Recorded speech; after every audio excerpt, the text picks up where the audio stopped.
because I do like to talk about the new music drops. And this Rod Wave album, I got a few things I want to say about it, but I'm going to let you guys go first because I'm probably have a lot more to say. Well, and on the topic of singing, rapping. So, okay, yeah. I'll say this about Rod Wave before I'll say something positive before I say the negative. Let's hear it. And you being a choir kid, you know, from a choir standpoint, he's very talented. Like if he was in a choir, he has a very nice, very good voice. Yep. And some of the stuff he says, I respect that he's open about his feelings and also coming from where he comes from. I think Florida, just like the hood basically, and just being able to just be that open and just be that, you know, put himself out there and be vulnerable. Yeah. And nobody really clowns him for it. Like, I mean, not seriously. Like he's still respected in the hood just by being that guy. Like hella respect to that. Super talented guy. And so any negative thing we say, I'm not denying his talent. However, his music bleeds into each other like crazy, dude. It's like one long song.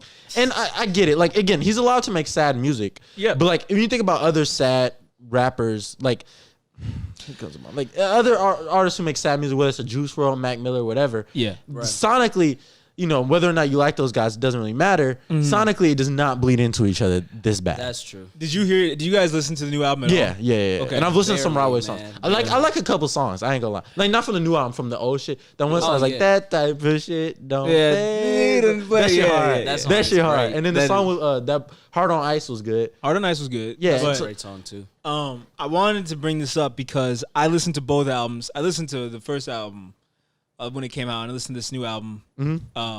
This new album, though, like we were saying, it bleeds into itself way more than I expected it to. And I knew all his songs sounded similar, but it just really surprised me because the first album he dropped, he actually changed things up quite a bit. The rapping and the singing, he was better at it. And production-wise, it was a little better, too. Like, has different, like, I'll just say this. The new album makes the first one sound like Pablo with how different the songs sound to each other compared to this new one. Yeah. Because this new one, like, I don't hate Rod Wave at all. Like I actually like his music. It sounded like the same song for an hour, bro. Yeah, I couldn't listen to it, bro. It sounded like I'm like, what the fuck is this? I stopped like 3 tracks in. I was like, I'm not listening to this shit. And he can rap too. He's a very talented person, rap and singing. Change his voice. He doesn't always do the singing voice. Like he actually can like do the deep voice. Like just make it more interesting. That's why it was really interesting to me that this new album was just like a seamless harmony, melody, and it was just, I don't know. Yeah. It was weird. And I think part of that, too, is because of how popular Hard on Ice became.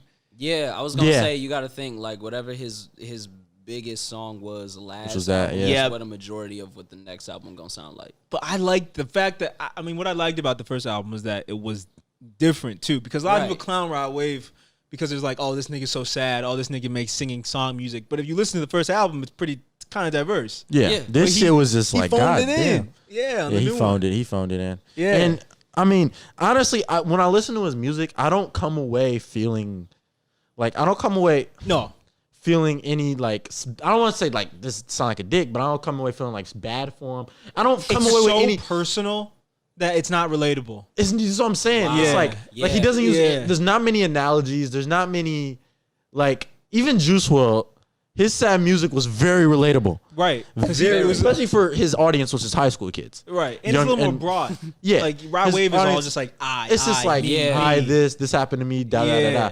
Whereas, Juice WRLD and Mac Miller and even Lil Peep, their music was broader. It was X as well. Yeah, I was gonna say it was shit X everyone can relate to. But that was what X was best at. So exactly. That was his. He also best made trait. music like for everyone too. Right, and he had crossed the genres. So, but the thing about this Rod Wave thing, this album is that I think what sells people on him the most is his voice. Of course, more so than the music. I mean, what blew him up was when he went on one of those. It wasn't. We were just talking about Triple J. It wasn't Triple J. It was one of those internet shows like that, and he sang Hard on Ice. He sang Hard. Genius. The Genius thing. Genius has one of those shows. Where they sing live. Yeah. Yes. Yeah. Oh. Everybody got one except us, bro. Suburban Boys got one coming. Shut too, up. I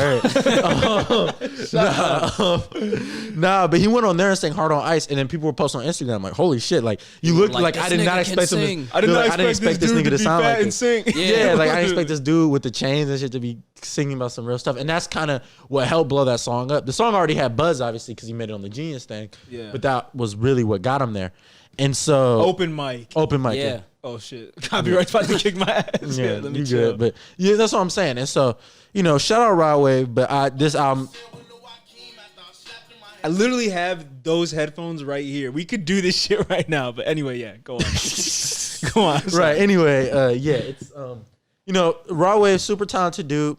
He needs to just broaden his horizons. He needs to start working with different artists. Mm-hmm. I also want to talk about real quick, me going to Western, and a lot of the niggas there, I understand the appeal. I understand why people like him. You saying people who go to Western fuck with Rod Wave more? Yeah, well, yeah, because the niggas there, niggas who, I'll say it's people from the hood, and I'm not trying to generalize, but if he's talking about, all right. Bro, you know what I think it is? I feel like everyone outside of East Michigan fucks with him more. I feel like he makes music for outside of Detroit, Metro Detroit area. Maybe because it's basically so macho man. Because that's what I was gonna say. It's in tough urban areas. Yeah. You have to put on a front, and you can never come off as vulnerable, even no matter what you're going through. Especially as black men, you gotta be a certain way. Yeah, and if you're not, you're automatically seen as weird. Yeah. And again, vulnerable. Right. And so, to these people, seeing somebody from this situation who can be open about it, they're like, oh shit, I feel this way, but I can't.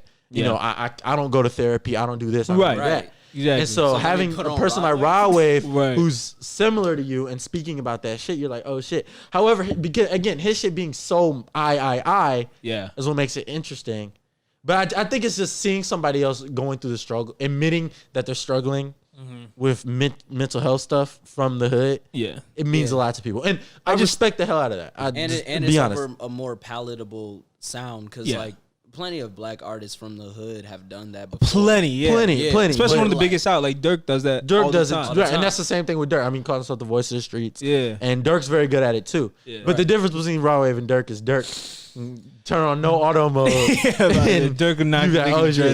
Yeah. But I'm just afraid that I could see Rod Wave, especially after listening to this most recent album, I can see him going the Tech 9 route where he makes music for white, lower middle class. You know what I'm trying to say? Yeah,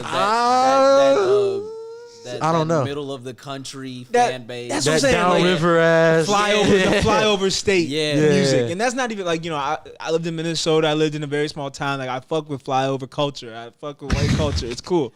But I'm just saying that they have a certain type of music that they really fuck with. And I think that's what he's aiming for. And if you even looked at the music video for, I think it was Tombstone. I don't know. He said I don't watch music videos like that. Well, he said he was looking for I do, but not for music. Buying property in Michigan.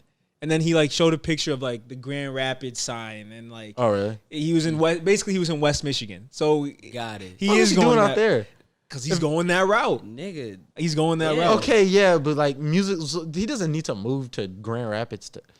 You think it's that intentional? What you mean? I know. Look, I know.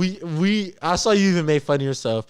You can talk about you think everything is album promo and shit. Yeah, I do. Yeah. Everything is album promo. I do think that. Yeah. And oh shit, that reminded me of something else to talk about later. But I'll get to that. Yeah, but I don't know. Grand Rapids, nigga. Ugh.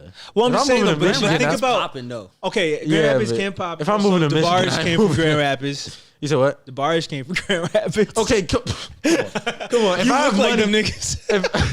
Nigga, our whole family look like them niggas. I know, we all look like I'm fucking with you. Our whole family look like the bars. But no. We could go to if I have money and I'm moving to Michigan, I'm not moving to Grand Rapids. But I think the thing is okay, realistically he's probably not gonna go there. But he might. But I think if you look at the demographics, who fucks with him more? Detroit or Grand Rapids? Take a guess. It's probably gonna be Grand Rapids. Yeah. Realistically. Really? I don't know anybody from out there, so I can't say. Well, I just know a few from college, and based off the music they like, it's similar to that. They like that type of music, and they like EDM. Yeah, they don't really fuck. Yeah, they don't really fuck with the really hood shit like we do here. Okay, because they just don't live in the same type of city. Yeah, they got their own problems, obviously, of course, but it's just not as relatable. Okay, so maybe. So I feel like that's more of his people. You know what I'm saying? Mm-hmm. Facts. But anyway, I think he can still make good music and still make good songs. But I was just a little disappointed with how similar this album sounded. But I'm sure he'll get back. Doesn't get the Gabe stamp of approval. It doesn't get the what? Gabe stamp of approval. I'm gonna start doing that now. The Gabe stamp of approval? Yeah. Wow. Stay tuned. Stay tuned, everybody. Every single episode, you got to give a stamp. Yeah, exactly. Well, what was the? Oh, Oh, go ahead, never mind. Well, I listened to another album, but I feel like you guys don't really like know or listen to this artist that much. Just shout it out, Shout out to Stara. She's a great writer. She's a great writer, but she had